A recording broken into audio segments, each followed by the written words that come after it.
Olá, boa noite a todos e todas. Nós estamos aqui hoje para mais uma entrevista da nossa série de entrevistas com lideranças climáticas brasileiras. E a nossa convidada de hoje é a doutora Ana Maria Nasdeu. Ela é professora de Direito Ambiental na USP, pesquisadora do tema. Ana, você poderia se apresentar para a gente, por favor? Posso. Eu sou professora de Direito Ambiental desde 2002. Eu primeiro atuei na Universidade Católica de Santos. No ano de 2006, eu passei enfim, entrei num concurso na Universidade de São Paulo, passei a ser professora lá.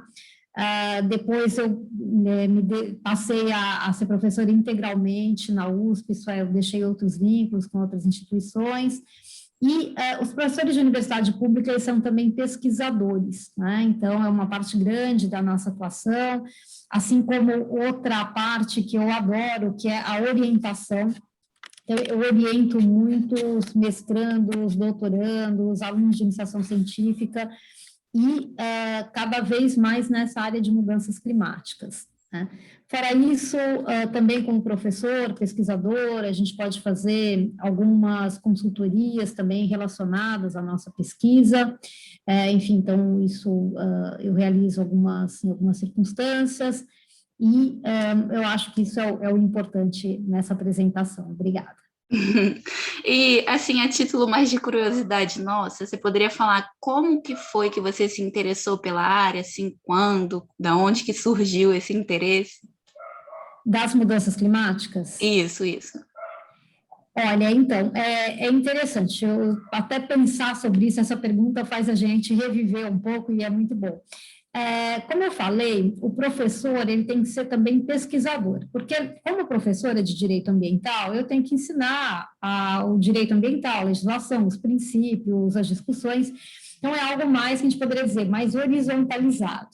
Como pesquisador, você tem que escolher um eixo temático e de uma certa forma, se especializar nele. Você vai fazer pesquisa, você vai ler outras publicações, e você vai publicar artigos, escrever, e você vai orientar alunos dentro desse eixo, e não pode ser sobre todo e qualquer tema do direito ambiental, pelo menos não deve ser, você tem que se encaixar num. E aí, mais ou menos desde o ano de 2013, 14, a questão climática foi crescendo e chamando a minha atenção, isso por um lado. Por outro, também teve uma coincidência interessante, que o meu doutorado, que foi no ano de 2000, lá atrás, há quanto tempo já faz, ele não foi ainda na área de direito ambiental, foi na área de direito econômico. E aí, então, eu sempre tive um viés, até quem acompanha um pouco os trabalhos que eu tenho um trabalho sobre pagamento de serviços ambientais, por exemplo, também é um tema que me interessa bastante, e que tem ligação com as mudanças climáticas, né? Eu tenho um interesse grande nas questões que são ambientais e econômicas. E a mudança climática, ela exige toda uma reformulação também de muitas áreas da vida e da economia, né? Que eu acho fantástico na área das mudanças climáticas é que ela tem um encaixe, uma relação muito grande, por exemplo, com temas mais tradicionais do direito, os direitos humanos, mas ela tem também um encaixe grande com políticas públicas, por exemplo, a regulamentação das políticas energéticas.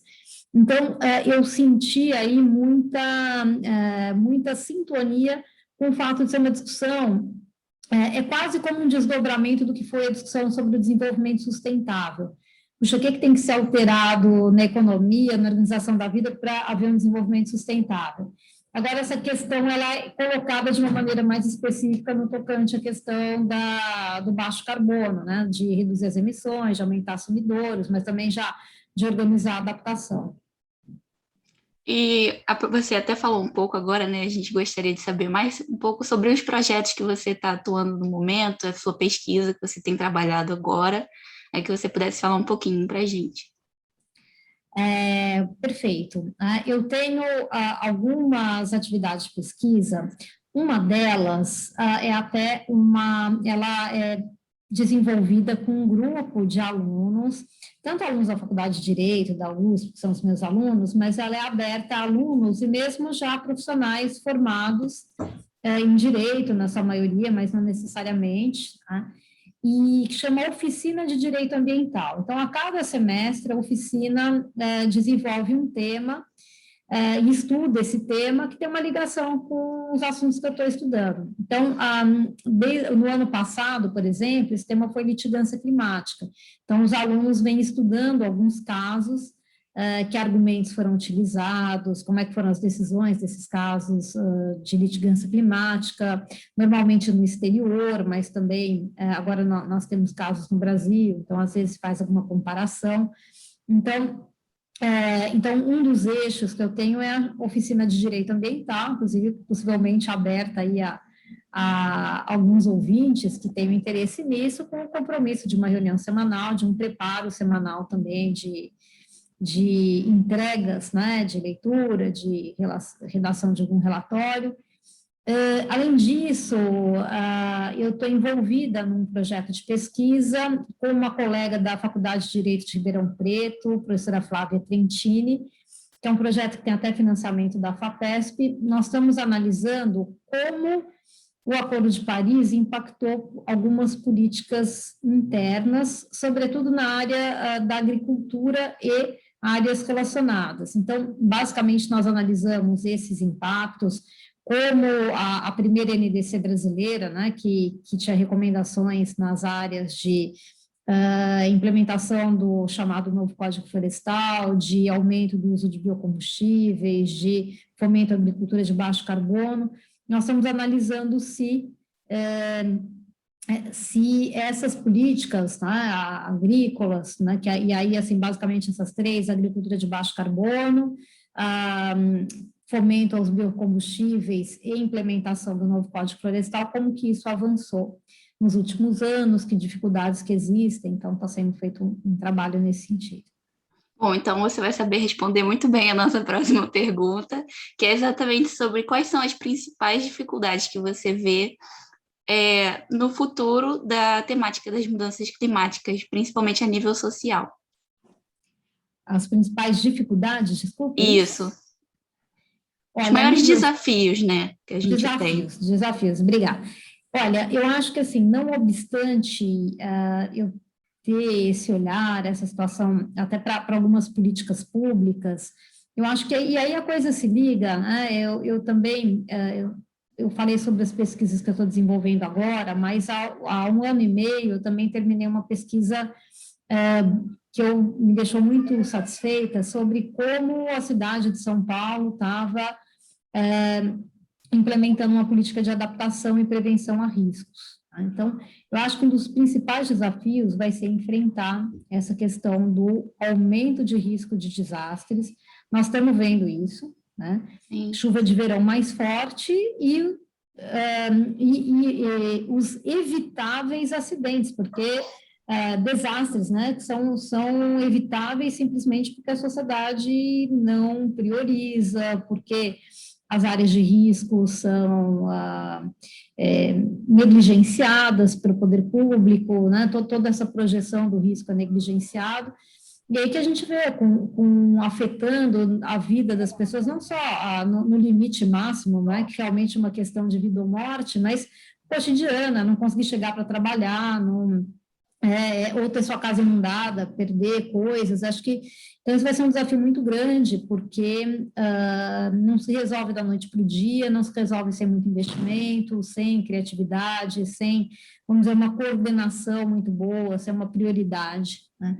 Então, acho que esse é um desafio grande, e eu estou falando, por exemplo, dessas questões urbanas, mas nós temos também, quer dizer, a adaptação às mudanças climáticas vai demandar, né, ela deve olhar também para questões como agricultura.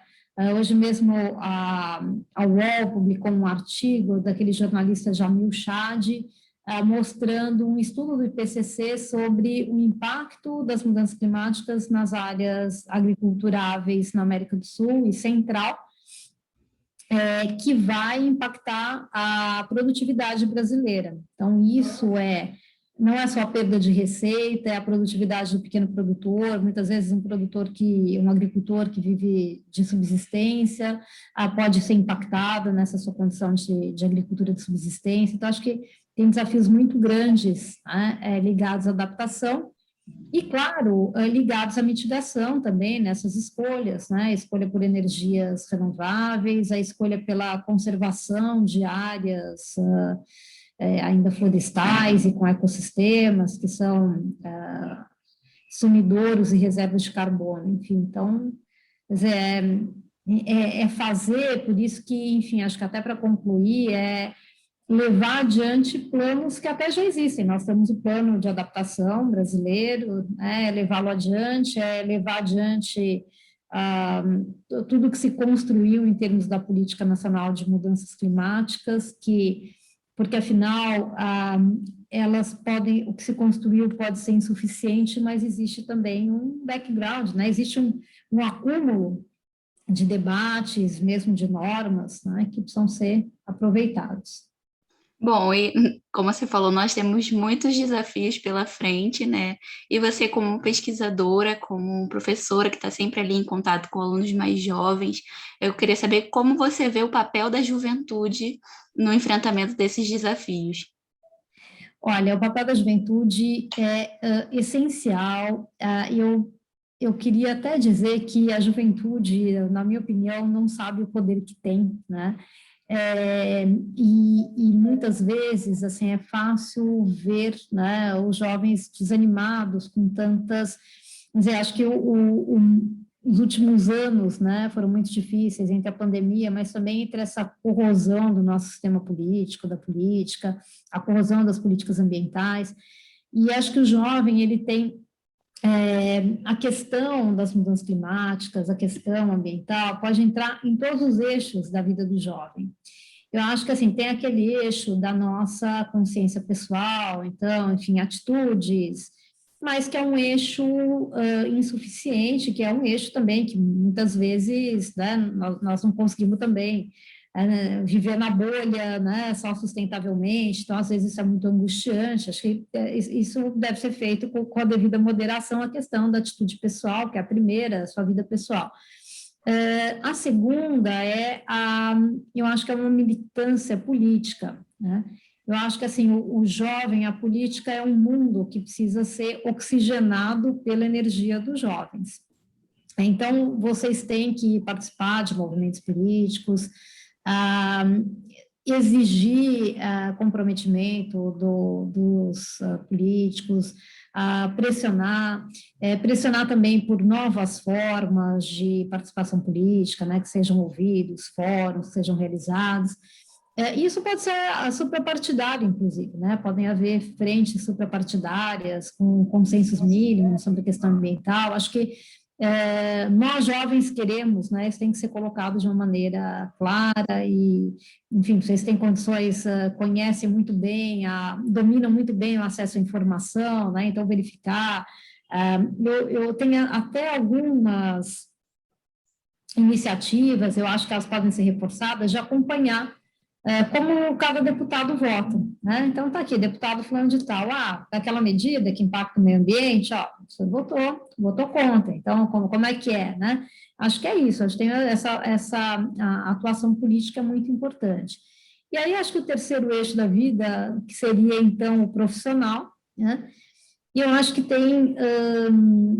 vamos dizer, a boa notícia é que a tendência para a geração de vocês é a criação de novas oportunidades em atividades profissionais que têm uma ligação com esse tema, que acho que aí, né, acho que parte da nossa realização na vida é ter um trabalho que nos satisfaça, né, e possivelmente acho que vocês podem ter essas oportunidades.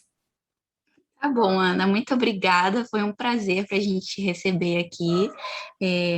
Vocês podem assistir a entrevista através do nosso canal no YouTube ou do nosso Instagram. E nós desejamos muito sucesso na sua trajetória, Ana, que você esteja sempre presente aqui no nosso observatório, tá bom? Obrigada, eu desejo também tudo isso para vocês aí. Um abração. Tchau.